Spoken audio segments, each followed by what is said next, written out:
ನಾನಂತೂ ಯಾವಾಗಲೂ ಕೂಡ ಸತ್ಯವನ್ನ ಹೇಳ್ತಾ ಬಂದಿದ್ದೇನೆ. ದೇವರ ಸಾಕ್ಷಿಯಾಗಿ ಯಡಿಯೂರಪ್ಪನವರು ಇದಕ್ಕೆ ಬೆಂಬಲ ಕೊಟ್ಟಿದ್ದಾಗ್ಲಿ, ಸಹಕಾರಿ ಕೊಟ್ಟಿದ್ದಾಗ್ಲಿ, ಇದನ್ನು ಮಾಡಬೇಡ್ರಿ ಅಂತ ಹೇಳಿದ್ದಾರೆ ಹೊರತಾಗಿ ಯಡಿಯೂರಪ್ಪನವರಾಗ್ಲಿ, ಅವರ ಮಕ್ಕಳಾಗಲಿ ಅಥವಾ ಆ ಪಕ್ಷದ ಯಾವುದೇ ವ್ಯಕ್ತಿಗಳಾಗಲಿ ಈ ಸೂಚನೆಯನ್ನು ಕೊಟ್ಟಿಲ್ಲ. 1.5 ಗಂಟೆ ಸುರಿದ ಮಳೆಗೆ ಬೆಂಗಳೂರು ತತ್ತರ. ವೀಕೆಂಡ್ ಮೋಜು ಮಸ್ತಿಗೆ ಬ್ರೇಕ್.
ಇದೀಗ ವೈಜ್ಞಾನಿಕ ಲೋಕದಿಂದ ಆಧ್ಯಾತ್ಮ ಲೋಕದಿಂದ ಒಂದು ಭಯಾನಕ ಸಂಗತಿಯು ಬಯಲಾಗಿದೆ.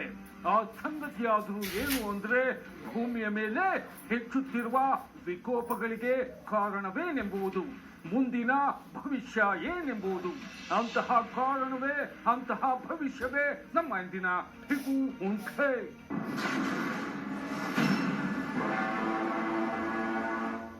ಒಂದು ಕಡೆ ಬಿಸಿಲಿನಿಂದ ಸಾವು, ಮತ್ತೊಂದು ಕಡೆ ಗುಡುಗು ಮಳೆ ಸಿಡಿಲಿನಿಂದ ಸಾವು, ರೋಗಾಣುಗಳಿಂದ ಸಾವು.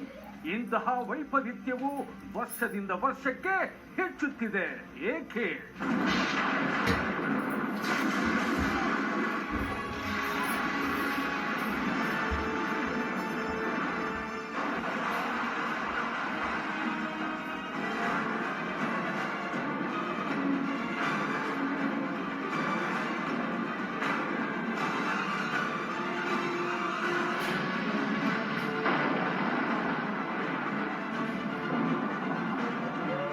ವರ್ಷದಿಂದ ವರ್ಷಕ್ಕೆ ಗುಡುಗು ಸಿಡಿಲಿನ ಆರ್ಭಟವು ಹೆಚ್ಚುತ್ತಿದೆ.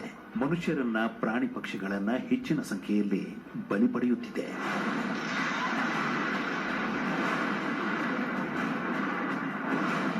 ಭಾರತ ದೇಶದಲ್ಲಿ ಸಿಡಿಲಿನ ಹೊಡೆತವು ವರ್ಷದಿಂದ ವರ್ಷಕ್ಕೆ ಹೆಚ್ಚುತ್ತಿದೆ. 2004ನೇ ಇಸವಿಯಿಂದ ಪ್ರತಿ ವರ್ಷ ಸಿಡಿಲಿನ ಹೊಡೆತದಿಂದ ಸುಮಾರು 2,000 ಜನರು ಸಾವನ್ನಪ್ಪುತ್ತಿದ್ದಾರೆ. ಭಾರತದಲ್ಲಿ 2020 ಏಪ್ರಿಲ್ ತಿಂಗಳಿನಿಂದ 2021 ಜುಲೈ ತಿಂಗಳವರೆಗೆ ಸಿಡಿಲಿನಿಂದ ಸಾವನ್ನಪ್ಪಿದವರ ಸಂಖ್ಯೆ ಇಲ್ಲಿಗಾಗಲೇ ಸರಿಸುಮಾರು 2,000 ತಲುಪಿದೆ.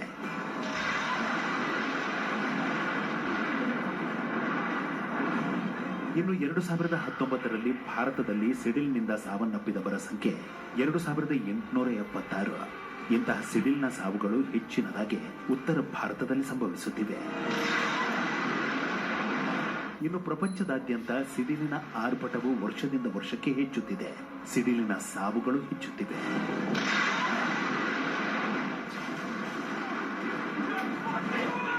ಕೀನ್ಯಾ ದೇಶದ ಕಿಸ್ಸಿ ಪ್ರದೇಶದಲ್ಲಿ ಪ್ರತಿ ವರ್ಷ ಏನಿಲ್ಲವೆಂದರೂ ಸಿಡಿಲಿನ ಹೊಡೆತದಿಂದ 30 ಜನರು ಸಾವನ್ನಪ್ಪುತ್ತಿದ್ದಾರೆ.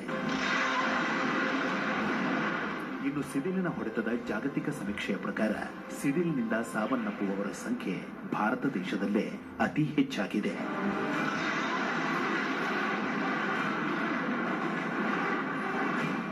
ಒಂದು ಕಡೆ ಸಿಡಿಲಿನ ಭಾರಿ ಹೊಡೆತವು ಮನುಕುಲದಲ್ಲಿ ಆತಂಕ ಉಂಟು ಮಾಡುತ್ತಿದ್ದರೆ, ಮತ್ತೊಂದು ಕಡೆ ವರುಣನ ಆರ್ಭಟವು ಇಡೀ ಪ್ರಪಂಚದಾದ್ಯಂತ ಹೆಚ್ಚುತ್ತಿದೆ.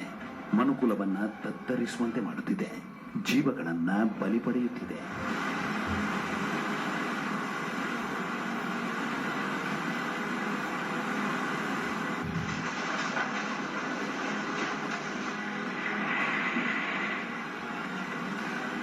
ಇನ್ನು ಚೀನಾ ದೇಶವು ಹಿಂದೆಂದೂ ಕಾಣದಂತಹ ಮಳೆಯ ಆರ್ಭಟವನ್ನ ಕಾಣುತ್ತಿದೆ.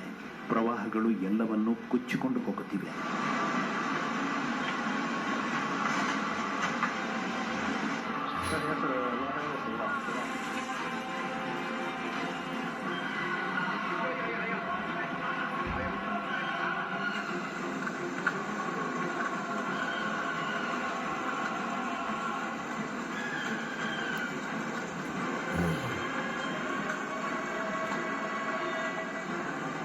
ಕೆಲವು ಕಡೆ ವರುಣನ ಆರ್ಭಟದಿಂದಾಗಿ ಅನಾಹುತಗಳು, ಸಾವು ನೋವುಗಳು, ಕೆಲವು ಕಡೆ ಅತಿ ಶಾಖದ ಪರಿಣಾಮದಿಂದಾಗಿ ಸಾವು ನೋವುಗಳು.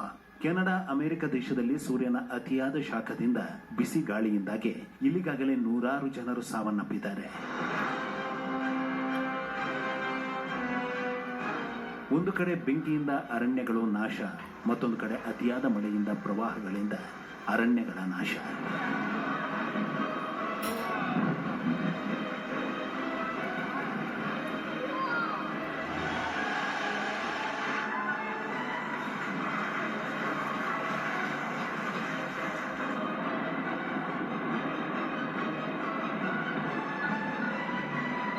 ಒಂದು ಕಡೆ ಭೂಕುಸಿತ, ಮತ್ತೊಂದು ಕಡೆ ಭೂಕಂಪನ.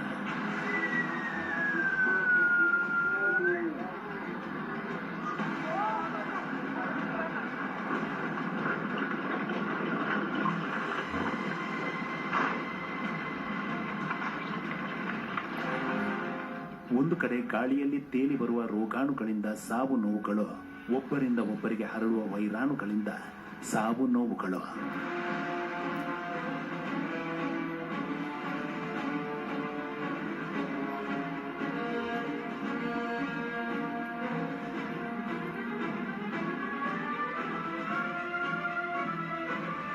ಒಟ್ಟಾರೆ ಇಡೀ ಜಗತ್ತಿನಲ್ಲಿ ಪ್ರಕೃತಿ ವಿಕೋಪಗಳು ವರ್ಷದಿಂದ ವರ್ಷಕ್ಕೆ ಹೆಚ್ಚುತ್ತಿವೆ, ಅನಾಹುತಗಳನ್ನು ಹೆಚ್ಚಿಸುತ್ತಿವೆ, ಹೊಸ ಹೊಸ ರೋಗಾಣುಗಳು ಹುಟ್ಟುತ್ತಿವೆ, ಮನುಕುಲವನ್ನ ಬಲಿ ಪಡೆಯುತ್ತಿವೆ.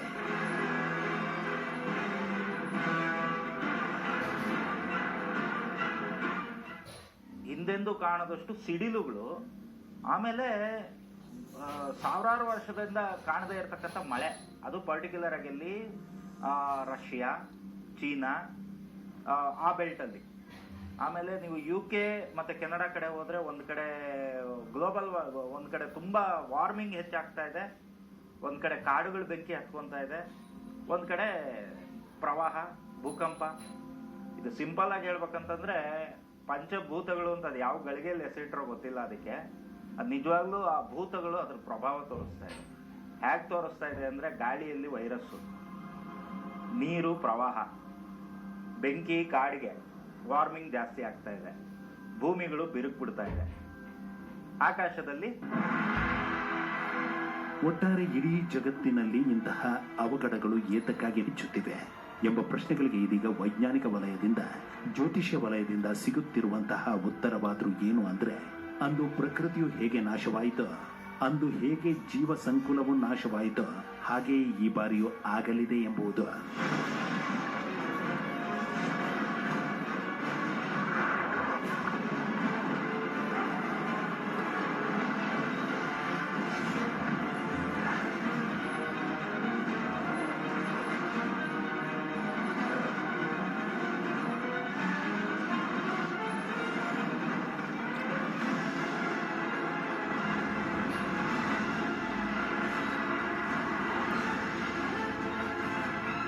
ಅಂದು ಪ್ರಕೃತಿಯ ನಾಶ, ಡೈನೋಸಾರಸ್ ಹಾಗೂ ಇತರೆ ಜೀವ ಸಂಕುಲದ ನಾಶವು ಹೇಗಾಯಿತೆಂಬ ಪ್ರಶ್ನೆಗೆ ವೈಜ್ಞಾನಿಕ ವಲಯದ ಲೆಕ್ಕಾಚಾರಗಳ ಪ್ರಕಾರ ಸಿಗುವಂತಹ ಉತ್ತರವಾದ್ರೂ ಏನು ಅಂದ್ರೆ, ಸಾವಿರಾರು ಕಿಲೋಮೀಟರ್ ವೇಗದಲ್ಲಿ ಆಕಾಶದಿಂದ ಬಂದು ಭೂಮಿಗಪ್ಪಳಿಸಿದ ಕ್ಷುದ್ರ ಗ್ರಹದಿಂದ ಎಂಬುದು.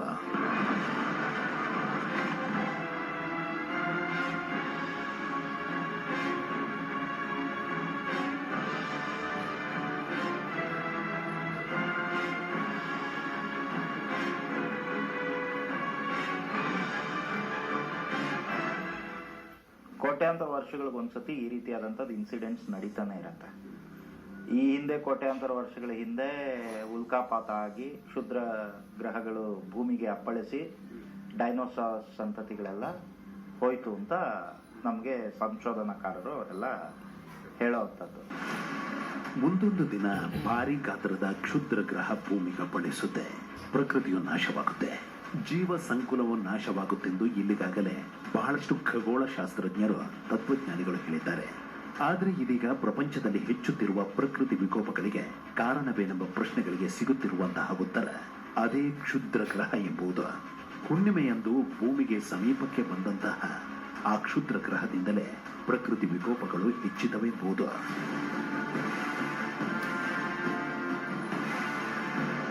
ಹದಿನೆಂಟು 1000 ಕಿಲೋಮೀಟರ್ ವೇಗದಲ್ಲಿ ಭೂಮಿಯ ಕಡೆ ಬಂದ ಕ್ಷುದ್ರ ಗ್ರಹಕ್ಕೆ ನಾಸಾದವರು ಇಟ್ಟಂತಹ ಹೆಸರು 2008 GOAT 20.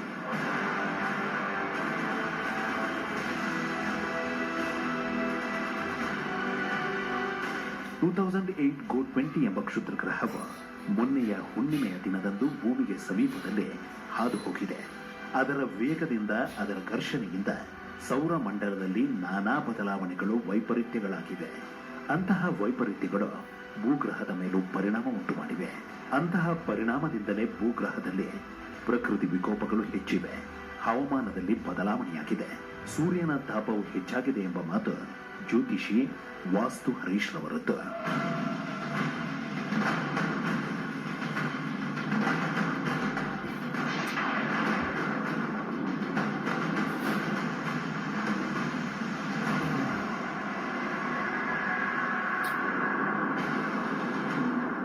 ಈಗ ಮೂವ್ ಆಗ್ತಾ ಇರೋ ಗ್ರಹನೂ ಅಷ್ಟೇ. ಈ ಕ್ಷುದ್ರ ಗ್ರಹ ಏನು ಹೋಗ್ತಾ ಇದೆಯಲ್ಲ, ಭೂಮಿಯ ಇದ್ರ ಪಕ್ಕದಲ್ಲಿ ಹೋಗುತ್ತೆ, ಅತಿ ಹತ್ತಿರದಲ್ಲಿ ನಿಂತಿರುವಂತದ್ದು. ಇದು ಹೋಗ್ತಾ ಇರೋದು 4.5 ಲಕ್ಷ ಕಿಲೋಮೀಟರ್ ದೂರದಲ್ಲಿ. ಏನ್ ಪಕ್ಕದಲ್ಲಿ ಅಂದ್ರೆ ಭೂಮಿ ಪಕ್ಕದಲ್ಲಿ ಹೋಗಲ್ಲ, ಆದ್ರೆ ಆ 4.5 ಲಕ್ಷ ಚಿಲ್ಲರೆ ಕಿಲೋಮೀಟರ್ ಅಷ್ಟು ದೂರದಲ್ಲಿ ಹೋಗ್ತಕ್ಕಂತ ಒಂದು ಕ್ಷುದ್ರ ಗ್ರಹದ ಪ್ರಭಾವ ಸೋಲಾರ್ ಸಿಸ್ಟಮ್ ಮೇಲೆ, ಆ ಒಂದು ವ್ಯಾನ್ ಆಲನ್ ಬೆಲ್ಟ್ ಅಂತ ಹೇಳ್ತಾರಲ್ಲ, ಗ್ರಹಕ್ಕೂ ಮಧ್ಯದಲ್ಲಿ ಒಂದು ಬೆಲ್ಟ್ ಇರುತ್ತೆ, ಅಲೈನ್ ಬೆಲ್ಟ್ ಅಂತ, ವ್ಯಾನ್ ಅಲೈನ್ ಬೆಲ್ಟ್ ಅಂತ. ಅದು ಯಾವ ರೀತಿ ಮಾಡ್ತಾ ಇರುತ್ತೆ ಅಂದ್ರೆ, ಗ್ರಹ ಮತ್ತು ಗ್ರಹ ತಿರುಗುವಿಕೆ ಮಧ್ಯದಲ್ಲಿ ಒಂದು ವ್ಯಾಕ್ಯೂಮ್ ಮತ್ತೆ ಒಂದು ಫೋರ್ಸ್ ಕ್ರಿಯೇಟ್ ಆಗ್ತಾ ಇರುತ್ತೆ.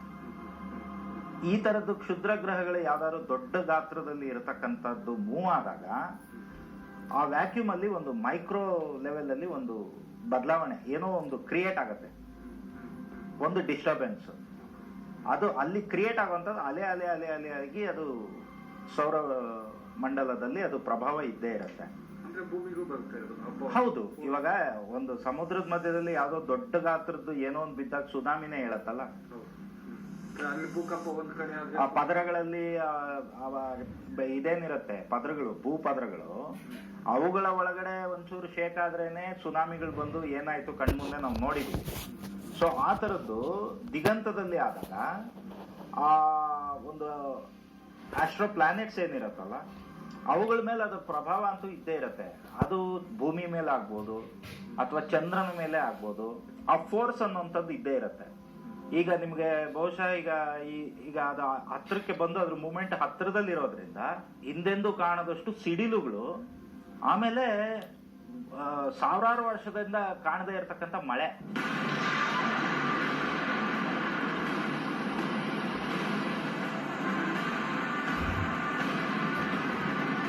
ಕ್ಷುದ್ರ ಗ್ರಹಗಳಿಗೆ ಭೂಮಿಯನ್ನೇ ನಾಶ ಮಾಡುವಂತಹ ಶಕ್ತಿ ಇದೆಯಾ? ಭೂಮಿಯ ಮೇಲೆ ಪ್ರಕೃತಿ ವಿಕೋಪಗಳನ್ನು ಹೆಚ್ಚಿಸುವಂತಹ ಶಕ್ತಿ, ಹವಾಮಾನಗಳನ್ನು ಏರುಪೇರು ಮಾಡುವಂತಹ ಶಕ್ತಿ ಆ ಕ್ಷುದ್ರ ಗ್ರಹಗಳಿದೆಯಾ ಎಂಬ ನಾನಾ ಪ್ರಶ್ನೆಗಳಿಗೆ ಸಿಗುವಂತಹ ಉತ್ತರ ಹೌದು ಎಂಬುದು. ಅಕಸ್ಮಾತ್ ಅದು ಭೂ ಕಕ್ಷೆಯೊಳಕ್ಕೆ ಬಂದು ಬಿಟ್ಟರೆ ಕೆಲವೊಂದು ರಾಸಾಯನಿಕ ಕ್ರಿಯೆಗಳಿಂದಾಗಿ ಅವು ಹತ್ತಿಕೊಂಡು ಉರಿಯಲು ಆರಂಭಿಸುತ್ತವೆ.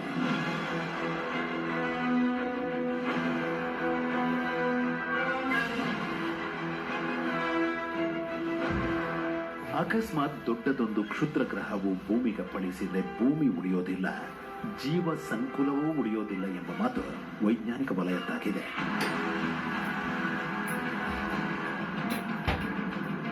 ಇನ್ನು ಕ್ಷುದ್ರ ಗ್ರಹಗಳೆಂದರೇನು ಎಂಬ ಪ್ರಶ್ನೆಗೆ ಬಿಗ್ ಬ್ಯಾಂಗ್ ಥಿಯರಿಯಿಂದ ಉತ್ತರವೂ ಸಿಗುತ್ತೆ. ಆ ಉತ್ತರವಾದರೂ ಏನು ಅಂದ್ರೆ, ಒಂದು ಮಹಾಸ್ಫೋಟದಿಂದ ಧೂಳಿನ ಕಣಗಳಿಂದ ಭೂಗ್ರಹ ಸೇರಿದಂತೆ ನಾನಾ ಗ್ರಹಗಳು, ನಕ್ಷತ್ರಗಳು ಹುಟ್ಟಿಕೊಂಡವು.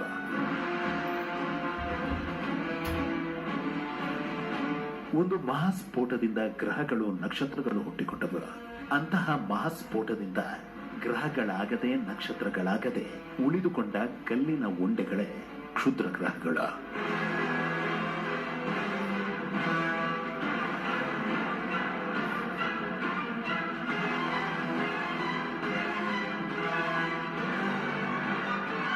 ವಿಜ್ಞಾನಿಗಳು ಇಲ್ಲಿಯವರೆಗೆ ಆಕಾಶದಲ್ಲಿ 35,000 ಕ್ಷುದ್ರ ಗ್ರಹಗಳನ್ನ ಪತ್ತೆ ಹಚ್ಚಿದ್ದಾರೆ.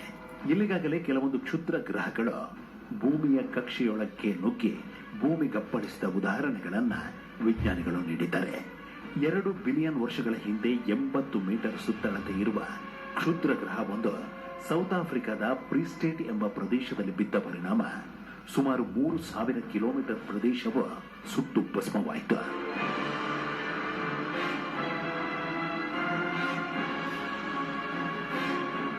ಇನ್ನು 1908ರಲ್ಲಿ ಸೈಬೀರಿಯಾದ ಟುಂಗಾಸ್ಕಾ ಎಂಬ ಪ್ರದೇಶದಲ್ಲಿ 50 ಮೀಟರ್ ಸುತ್ತಳತೆ ಇರುವ ಕ್ಷುದ್ರ ಗ್ರಹ ಒಂದು ಬಿದ್ದ ಪರಿಣಾಮ 1,500 ಕಿಲೋಮೀಟರ್ ಭೂ ಪ್ರದೇಶವು ಸುಟ್ಟು ಭಸ್ಮವಾಯಿತು.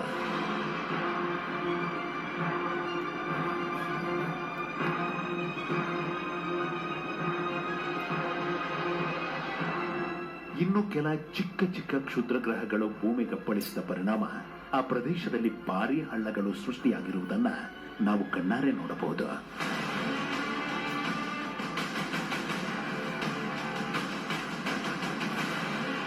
ಇನ್ನು ಕೆಲ ವಿಜ್ಞಾನಿಗಳ ಪ್ರಕಾರ 100 ಕ್ಷುದ್ರ ಗ್ರಹಗಳು ಭೂಮಿಯ ಕಕ್ಷೆಗೆ ಬರುತ್ತಲೇ ಇರುತ್ತವೆ.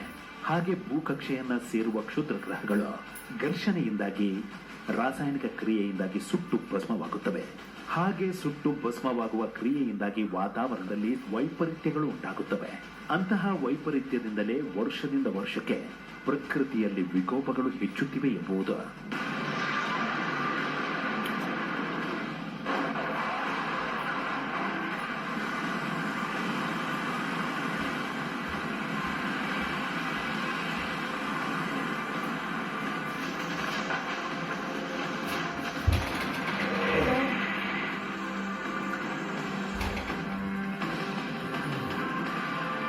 ಇನ್ನು ನಾಸಾ ಪ್ರಕಾರ ಮೊನ್ನೆ ಹುಣ್ಣಿಮೆಯಂದು ಭೂಮಿಯ ಸಮೀಪದಲ್ಲಿ ಹಾದು ಹೋಗಿರುವ 2008 GO-20 ಎಂಬ ಕ್ಷುದ್ರ ಗ್ರಹವು 2034ನೇ ಇಸವಿಯಲ್ಲಿ ಭೂಮಿಗೆ ಮತ್ತಷ್ಟು ಸಮೀಪ ಬರುತ್ತಂತೆ.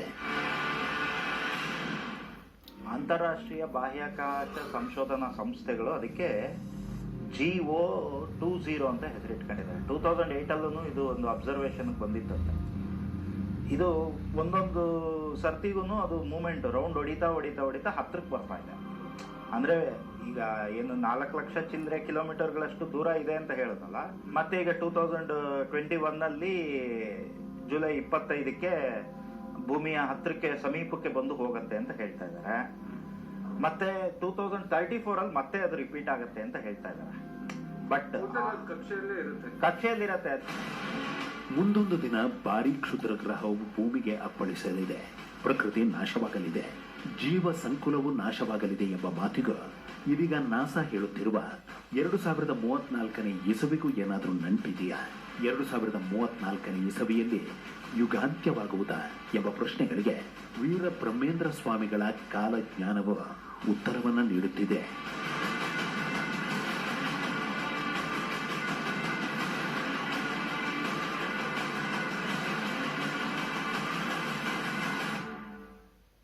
ವಿಜ್ಞಾನಿಗಳು ಹೇಳುತ್ತಿರುವ 2034ರ ಕ್ಷುದ್ರ ಗ್ರಹದ ಸಂಗತಿಗೂ ವೀರ ಬ್ರಹ್ಮೇಂದ್ರ ಸ್ವಾಮಿಗಳು ತಮ್ಮ ಕಾಲಜ್ಞಾನದಲ್ಲಿ ಹೇಳಿರುವ ಭವಿಷ್ಯಕ್ಕೂ ಇರುವ ನಂಟೇನು? 2034ರಲ್ಲಿ ಯುಗ ಅಂತ್ಯವಾಗುತ್ತಾ? ತಿಳಿಯೋಣ ಒಂದು ಸಣ್ಣ ಬ್ರೇಕ್ ನಂತರ.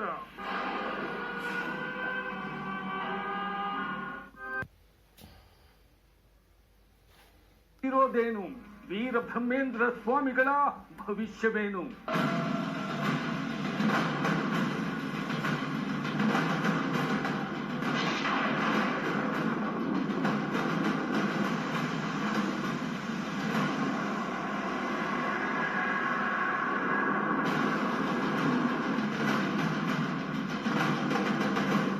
ಖಗೋಳಶಾಸ್ತ್ರಜ್ಞರ ಪ್ರಕಾರ ಭೂಮಿಯ ಕಕ್ಷೆಗೆ ಬರುವ ಕ್ಷುದ್ರ ಗ್ರಹಗಳು ಘರ್ಷಣೆಯೊಂದಿಗೆ ರಾಸಾಯನಿಕ ಕ್ರಿಯೆಗೊಳಗಾಗಿ ಸುಟ್ಟು ಭಸ್ಮವಾಗುತ್ತಿವೆ. ಅಂತಹ ಕ್ರಿಯೆಯಿಂದಾಗಿ ವಾತಾವರಣದಲ್ಲಿ ಭಾರಿ ಬದಲಾವಣೆಯಾಗುತ್ತಿದೆ. ಅಂತಹ ಬದಲಾವಣೆಯಿಂದ ಪ್ರಕೃತಿ ವಿಕೋಪಗಳು ಹೆಚ್ಚುತ್ತಿವೆ. ಮುಂದೊಂದು ದಿನ ದೊಡ್ಡ ಕ್ಷುದ್ರ ಗ್ರಹವೊಂದು ಭೂಮಿಗಪ್ಪಳಿಸಲಿದೆ. ಅದರಿಂದ ಪ್ರಕೃತಿ ನಾಶವಾಗಲಿದೆ, ಜೀವ ಸಂಕುಲವು ಅಳಿಯಲಿದೆ ಎಂಬುದು.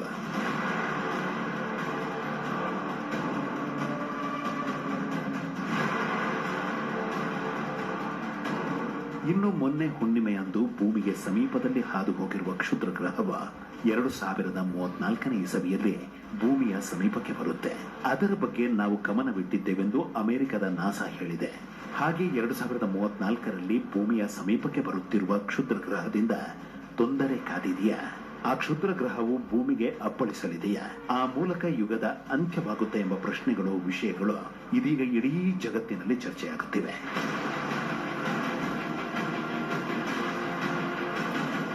ಆ ಕ್ಷುದ್ರ ಗ್ರಹದ ಬಗ್ಗೆ, 2034 ಇಸವಿಯ ಬಗ್ಗೆ, ಆ ಕ್ಷುದ್ರ ಗ್ರಹ ಭೂಮಿಗಪ್ಪಳಿಸುತ್ತಾ ಅಥವಾ ಹಾಗೆ ಹಾದು ಹೋಗುತ್ತೆ ಎಂಬ ಪ್ರಶ್ನೆಗಳಿಗೆ, ಯುಗಾಂತ್ಯವಾಗುತ್ತಾ ಎಂಬ ಪ್ರಶ್ನೆಗಳಿಗೆ ವೀರ ಬ್ರಹ್ಮೇಂದ್ರ ಸ್ವಾಮಿಗಳ ಕಾಲಜ್ಞಾನವು ಉತ್ತರ ನೀಡುತ್ತಿದೆ.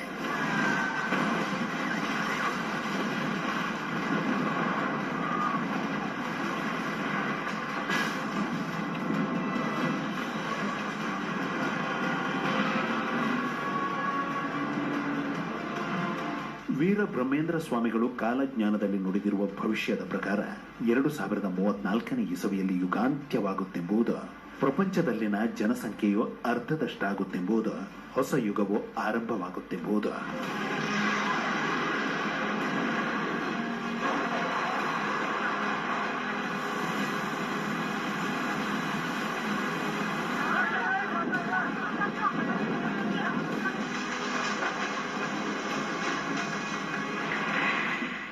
ವೀರ ಬ್ರಹ್ಮೇಂದ್ರ ಸ್ವಾಮಿಗಳು ಬರೆದಿರೋದು ಆನಂದ ನಾಮ ಸಂವತ್ಸರ ಅಂತಲೇನೆ. ಸೊ ಅವಾಗ ತಗೊಂಡಾಗ 2034 ಮತ್ತೆ ಗ್ರೆಗೋರಿಯನ್ನು ಮತ್ತೆ ಹಿಂದೂ ಪಂಚಾಂಗ ಎರಡೂ ಅಲ್ಲಿಗೆ ಬಂತಲ್ಲ. ಇನ್ನು ಕಾಲಜ್ಞಾನಿಗಳಾದ ಕೈವಾರ ತಾತಯ್ಯನವರ ಪ್ರಕಾರ ಆಕಾಶದಿಂದ 12 ಬೆಂಕಿಯ ಉಂಡೆಗಳು, ಅಂದರೆ 12 ಕ್ಷುದ್ರ ಗ್ರಹಗಳು ಭೂಮಿಗಪ್ಪಳಿಸುತ್ತವೆ.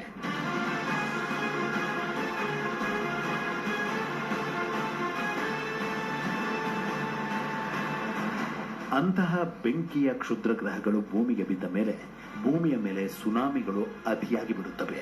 ನಾನಾ ಪ್ರದೇಶಗಳು, ದೇಶಗಳು ಜಲ ಸಮಾಧಿ ಮಾಡಿಬಿಡುತ್ತವೆ ಎಂಬುದು ಕಾಲಜ್ಞಾನದ ಭವಿಷ್ಯವಾಗಿದೆ.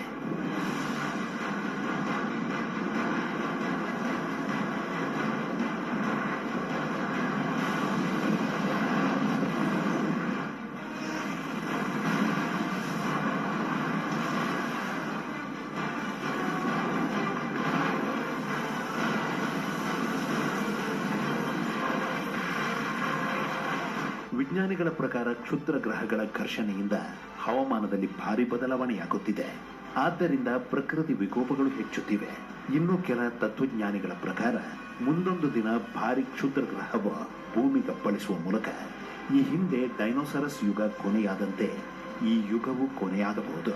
ಅದು 2034ರಲ್ಲಿ ಭೂಮಿಗೆ ಸಮೀಪಿಸುತ್ತಿರುವ ಕ್ಷುದ್ರ ಗ್ರಹದಿಂದಲೇ ಆಗಬಹುದಾಗಿದೆ.